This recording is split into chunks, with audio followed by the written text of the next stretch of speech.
하겠다고 결심을 하셔서 시작을 하셨고, 네. 남편분도 약사식으로 같이 이제 상의하실 수 있는 부분도 있긴 하지만, 또 실제로 하고 나서 좀 힘들거나 어려운 점들이 또 많이 생기셨을 것 같은데, 그런 경우에는 어떻게 해결을 해나가셨는지도 궁금해요.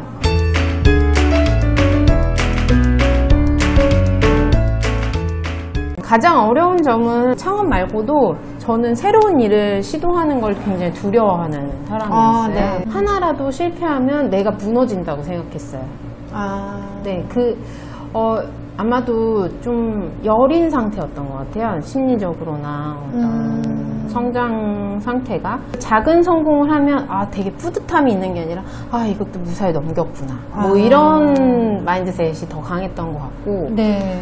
그 작은 실패를 극복해내는 데 있어서 제가 그때 몸이 아프고 새로운 걸 시도해보는 그 과정들이 내가 사는 세계만 존재하는 게 아니라 다른 세계도 존재하고, 내가 이 세계에서 작은 실패를 했다고 해도 내 존재가 부정당하는 게 아니구나. 이 과정을 겪으면서 내가 배우는 게 있으면 나는 또 다른 걸 할 수 있고, 이거 실패했으면 다시 할 수도 있는 거고, 그렇게 단계를 만들어 가는 것이 너무 건강한 삶의 방식이겠구나 라는 거를 그 시기를 겪으면서 깨닫게 되겠던 거예요. 근데 그 과정 속에서 만나는 분들이 또 되게 저한테 큰 자극제가 됐어요. 세상에는 좋고 유능한 사람들이 많고, 그 사람들의 이야기를 글로 보는 거 말고 내가 직접 같이 한 공간에서 몸 부대껴가면서 일을 했을 때 얻을 수 있는 게 너무 많다는 걸 느꼈어요.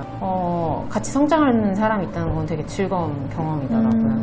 그래서 요즘에 또 그림을 그리기 시작했는데, 네. 지금도 되게 어설프지만 저한테 너무 힐링이 되는 거예요.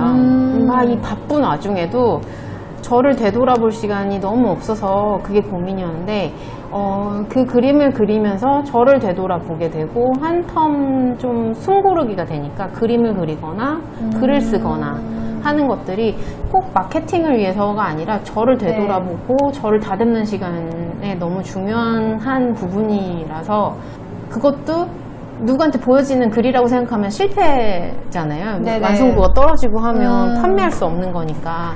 근데 뭐 실패하면 어떻고, 그런 생각이 들고 나니까 그냥 생각이 들면 시도하게 되고, 물론 100% 그렇지는 않아요. 하지만 예전보다는 많이 나아졌어요. 그러니까 어떻게 보면은 거의 완벽주의에 가깝게 완성도 있게 일하는 걸 굉장히 중요시하시고, 한 조직 안에서 이제 그 업무 안에서 이제 전문가의 길을 추구하셨다면, 지금은 어떻게 보면 완전 삶의 방식이 바뀌신 셈 아닌가요? 그쵸. 그래서 저는 많이 바뀌었어요. 그럼 아이가 지금 18개월이라고 하셨잖아요. 네. 그 18개월 아기면은 지금 엄마 손이 진짜 많이 필요한 때인데 어떻게 일하고 육아는 어떻게 병행하고 계신가요? 아이가 한참 어릴 때는 정말 제 손을 정말 많이 타더라고요. 가족이 아무리 도와준다고 해도. 그래서 애를 이렇게 안고 책상에 앉아서 이렇게 일했어요. 애가 자면. 생각만 해도 힘들어요. 그리고 조리원에서도 이제 봐주시니까 거기서 이제 컴퓨터로 일을 하진 못하고 행정적인 일을 했죠, 그때는. 그래서 실제 생산적인 아웃풋을 내는 작업들은 못했지만, 뭐 회의를 한다거나, 그때 기억에 남는 게 뭐 출산 후 바로 직후에 회의했거든요, 화상으로. 네네. 그래서 어쨌든 아이가 크면서 아이 리듬이 바뀌잖아요. 2시간마다 잘 때는 그 잘 때 무언가를 하고, 약간 그런 식으로 텀을 바꿨던 것 같아요. 그리고 제가 뭔가 재워야 되거나 2시간 텀으로 하지 않았을 때는 친정어머니가 많이 도와주셨고, 지금도 친정어머니가 많이 도와주고 계세요. 그래서 국가에서 지원되는 여러 프로그램들이 많이 있으니까 시간제 보육이나 뭐 시도를 해봤는데, 애가 너무 어리면 또 안 받아주는 거예요.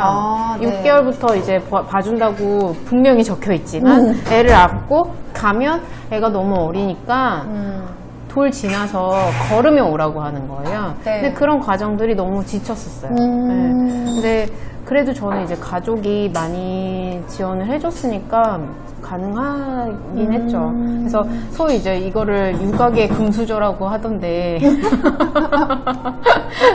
그쵸. 친정엄마가 봐줄 수 있는 게. 네, 그게 무슨 의미인지 너무 잘 알 것 같아. 사실 가족의 눈높이로 돌봄 선생님을 찾는다는 건 불가능한 거 아닌가요?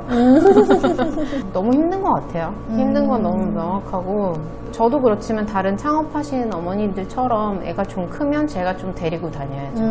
네. 그리고 남편이 또 아이를 너무 이뻐해서 지금은 이제 이제 말을 배우려고 제일 이쁠 텐데. 네, 막 걷고 이러니까 데리고 잘 놀아줘요. 그래서 실제 제가 케어하는 시간은 애를 재우고 이제 깨워서 그 시간 동안 케어를 하고 또 오전에 아이를 산책시켜서 좀 힘을 빼서 할머니가 오후에 낮잠을 잘 자서 할머니가 좀 수고스럽지 않게끔 해드리고 빨리 6시쯤 와서 아이를 또 돌리고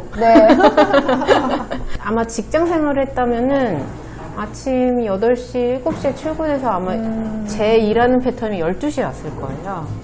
네네. 밤 12시에. 그러면 애 할머니가 재웠을 거고, 깨우는 것도 할머니가 했을 거고, 아마 잠만 옆에서 제가 잤겠죠. 그렇지 않게 일을 할 수 있다는 것도 너무 감사한 일인 것 같아요. 그리고 처음에 사실 시작할 적에 이게 수익이 날까? 라는 고민도 좀 있잖아요. 그쵸, 이게. 시작하실 적에 이게, 내가 이 정도 이렇게 수익은 날 수 있겠다라고 이제 확신을 갖고 시작을 하셨겠지만 실제로 그러셨는지. 아니요, 그 기대를 못하고 했어요. 처음에는? 네. 저는 그런 기대로 시작하지 않았어요. 아까 말씀드린 대로 실패해도 한번 해봐야겠다가 더 컸어요. 근데 그게 창업할 때 아무리 작게 해도 자본이 들어가잖아요. 들어가죠. 그거를 이제 실패하면 내가 그 돈이 이제 없어지는 건데 거기에 대한 부담감이 당연히 있죠. 근데 공부하러 대학원도 가는 마당에 실제 수업비 낸다고 생각하는 마음이 더 컸고요. 수익을 기대한다는 거 자체 약간 도둑놈 심보라고 생각했어요.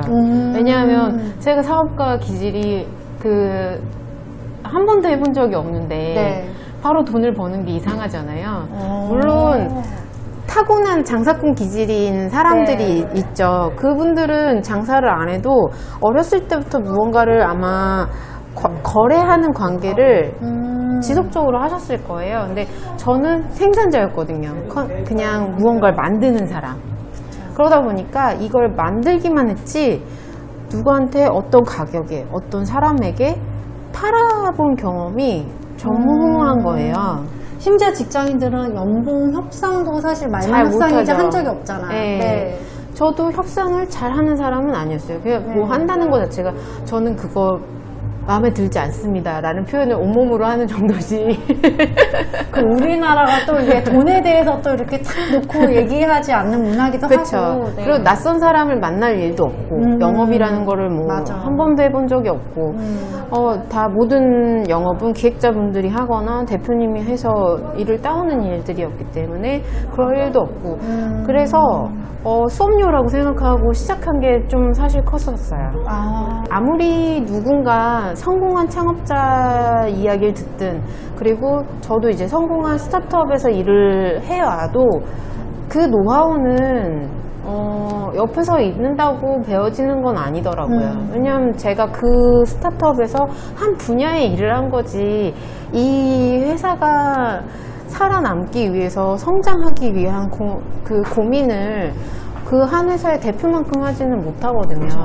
그러다 보니까 직접 내가 해봐야 이게 어떻게 해야 할 수 있는 건지를 알겠더라고요. 그래서 그때 남편한테 시작하겠다고 했던 얘기도 일단 해볼게.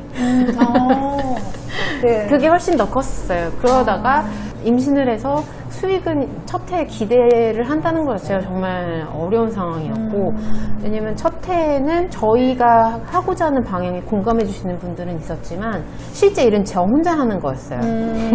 제가 멈추면 일이 멈추는 거고 그리고 아무리 남편과 같이 같은 방을 보려고 이 창업을 했다고 해도 하나하나 만들어 나가는 데 있어서는 의견이 너무 달라요. 아, 네네. 네.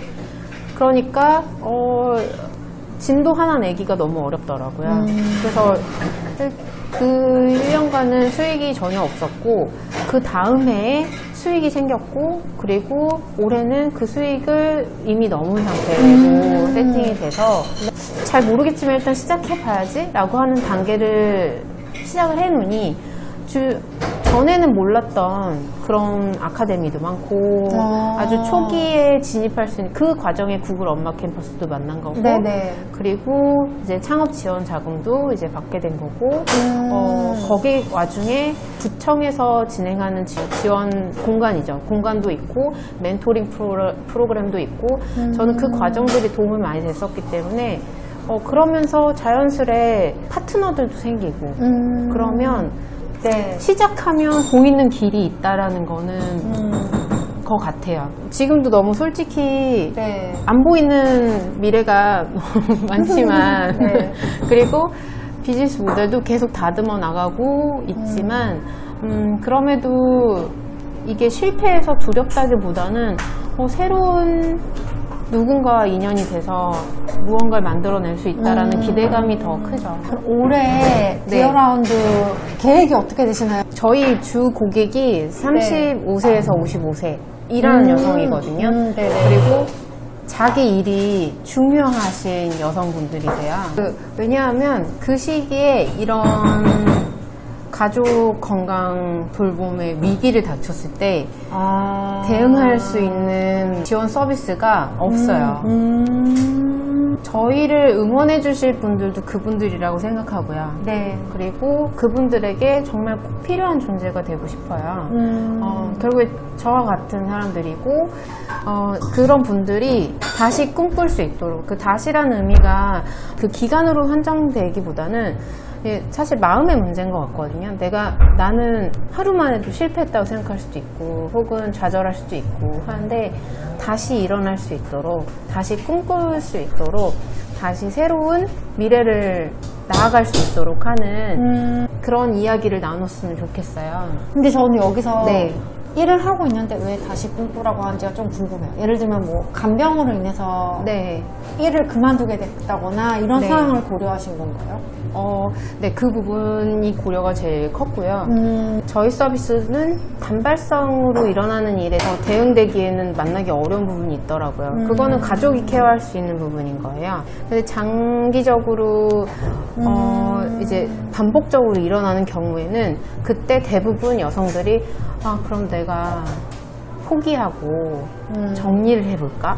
라는 생각을 하기 시작하는 그 지점이 당장 하루 만에 일어나는 게 아니라 계속 그 일이 반복되면 될수록 자신의 삶의 선택지에서 그냥 자신의 일을 포기하는 경우들이 많아지는 거죠. 그래서 그런 고민을 할 때 아니야 다시 자신의 일에 몰입할 수 있도록 우리가 지원해 줄게에 대한 의미가 좀 더 커요. 그래서 저는 다시라는 말이 되게 좋은 것 같아요. 어떤 순간에도 다시 무언가를 할 수 있다 라는 생각을 할 수 있는 그런 연대가 끈끈해질 수 있는 캠페인이 될 수 있을 거라고 생각하고 네. 많은 분들이 공감해 주실 수 있는 이야기가 되지 않을까. 이 캠페인은 그럼 어떤 식으로 진행이 되나요? 그림과 저희 뉴스레터 이제 진행하고 네네. 있는 부분하고 컨텐츠적으로 소소하게 풀어나가고 있고요. 이런 연대적인 부분에 있어서도 커뮤니티적으로 협업할 수 있는 분들이 있다면 같이 네. 진행을 해보면 너무 좋을 것 같아요. 목소리를 내고 이야기를 만들어가면 네. 분명히 새로운 이야기가 나올 수 네. 있을 거라는 생각이 들고 그 지점이 다른 서비스와 저희 서비스의 좀 차별점이기도 해요. 네. 네, 그냥 단순히 이런 돌봄 서비스만 제공하는 것이 아니라 그 보호자를 위한 지지를 만들어낼 수 있는 것들이 중요한 지점이라고 생각해서 그 네. 부분은 아마 계속 지속적으로 나오게 되지 않을까 싶습니다. 네. 대표님이 생각하시는 창업을 한마디로 정의하신다면? 저를 가슴 뛰게 하는 아주 뜨거운 불 같은 존재이고요. 위험하지만 다루는 기술을 좀 터득하면 네. 정말 유용해질 수 있을 것이라고 생각해요. 네. 네, 지금은 한참 데이고 있지만 네. 네, 저에게 꼭 필요한 존재가 될 거라고 생각합니다. 대표님 정말 네. 앞으로 하시는 디 어라운드 너무 네. 응원해드리고 진짜 네. 이 디 어라운드가는 불을 잘 다룰 수 있으시기를 네. 바라겠습니다. 네. 마무리할게요. 네, 감사합니다. 네, 오늘의 엄마 창업가 디 어라운드 조현주 대표님이었습니다. 네, 감사합니다.